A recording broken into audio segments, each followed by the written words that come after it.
আছে স্যার, আছে স্যার, আছে স্যার, আছে আছে স্যার স্যার স্যার।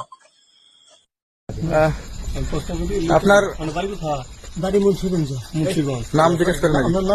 আমার নাম বিচারপতি শামসুদ্দিন চৌধুরী মানিক। বিচারপতি শামসুদ্দিন মানিক। মানিককে হাইকোর্টের যে কয়েকদিন আগে উপস্থাপন করছো চ্যানেল আইটি সেই মানিককে ছেলেকে হ্যাঁ হ্যাঁ, সেই মানিককে আমার নাম হলো বিচারপতি মানিক, বাড়ি মুন্সিগঞ্জ। আপনার পিতার নাম? পিতার নাম মরহুম আব্দুল হাকিম চৌধুরী। আব্দুল হাকিম চৌধুরী। গুড। জি। আপনি এই যে পালাইতেছেন কেন বলেন? ভয়ে পালাইতেছি। কার বইয়ে? আর প্রশাসনের ভয়ে। অসুবিধা বইয়ে ওই একটা মেয়ে যে বলছিলেন যে ইয়ের বাচ্চা দীপ্তি চৌধুরী। এটা আমি খবর চেয়েছি। হ্যাঁ।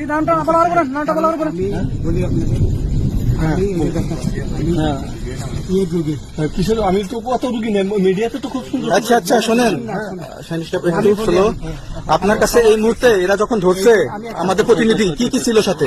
আমার সাথে কি কি ছিল এটা বলেন। আমার সাথে ছিল ব্রিটিশ পাসপোর্ট, হ্যাঁ, বাংলা পাসপোর্ট, বাংলা পাসপোর্ট, টাকা টাকা, আর কয়টা ই কার্ড, ডেবিট কার্ড আর ই কার্ড, কি বলে আমার ভিডিও করতে। আচ্ছা কালকে যে টাকাগুলো ছিল আজকে কোনো টাকা ছিল সাথে? আজকে ছিল না, আজকে যে কত 40 বাংলাগুলা। হ্যাঁ 40,000 আজকে আজকে হ্যাঁ আজকে যেটা কয় টাকা ছিল?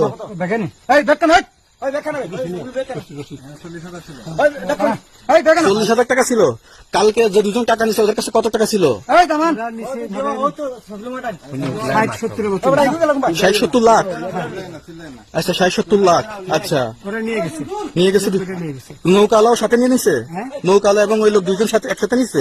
না, ওই দুই ছোকরা নিয়েছে। নৌকালা নৌকালা কেউ আছে? হ্যাঁ রাজু। না, কেউ ছিল না। আচ্ছা 60-70 লাখ। হ্যাঁ, ওনাদের ফোন নাম্বার আছে আপনার কাছে? জানা দিছে? কিছু নাই, আমার ফোন নাম্বার সব নিয়ে গেছে। আমরা তো বিচারপতি কাউন্টার দিবেন না, সত্য কথাটা বলেন। আপনি কত টাকা কন্টাক্টে আসছেন? আমি 15,000 টাকা ওদের বলছিলাম, ওইটা আমি দিছি। কিন্তু পরে এই দুই ছেলে আমার মাইরা ধইরা সব টাকা নিয়ে গেছে। এই মাইকটা কোন জায়গায় মারছে ভাইয়া? বর্ডারে আনিয়ে মারছে না ভিতরে, তারের ভিতরে, ইন্ডিয়ার ভিতরে? ইন্ডিয়ার ভিতরে। আমরা তো ইয়ের নামে আমাদের বাংলাদেশে অনেক ইয়ের নামে আপনি অনেক অন্যায় করছেন, জুলুম করছেন, এটা সঠিক? আমি জুলুম করি নাই, আমি আচ্ছা এগুলো আইন আইন আইন প্রক্রিয়া চলবে, এগুলো আমরা কিছু কথা বলতে পারি না। চলেন ভাই, বিচারপতি হিসাবে আচ্ছা বাকি যা জিজ্ঞাসা করার আমাদের ঊর্ধ্বতন জিজ্ঞাসা করবে, আমরা যাই এখন। তোমাদের পয়সা দিয়ে দেবো। আচ্ছা ঠিক আছে, ওই পয়সা আমি দেবো, আমার ভাই বোন দেবে, আমি দেবো। আমরা আমাদের পয়সার কোনো প্রয়োজন নেই, ঠিক আছে? আপনি যদি সেফটি মানে ওই ফালতু লোক 2 টাকা এগো না, ফালতু লোক। আমি এই দেশে এত কষ্ট করে এসেছি কি বাংলাদেশে ফেরত দেওয়ার জন্য? জি না জি না। ওরা জানে না। আচ্ছা ঠিক আছে। আমাকে এই ঘোড়া বহন করার ক্ষমতা সাহস কেউ কোনোদিন পায়নি। বেসরকারি টেলিভিশন চ্যানেল আইতে উপস্থাপিকাকে রাজাকারের সন্তান বলা সেই বিচারপতি মানিক এখন কোথায়? আপনার কোনো অধিকার নেই আমাকে রাজাকারের সন্তান বলার। আমি একটা মুক্তিযোদ্ধা পরিবারের সন্তান। আমি দেখেছি যে আপনার কথা শুনে মনে হচ্ছে না। ডোন্ট প্লিজ এই ধরনের রাবিশ কথা বলবেন না আমার সাথে।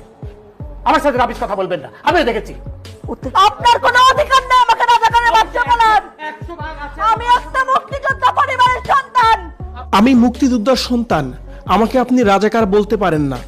এভাবে যেন দীপ্তি চৌধুরী সেই বিচারপতি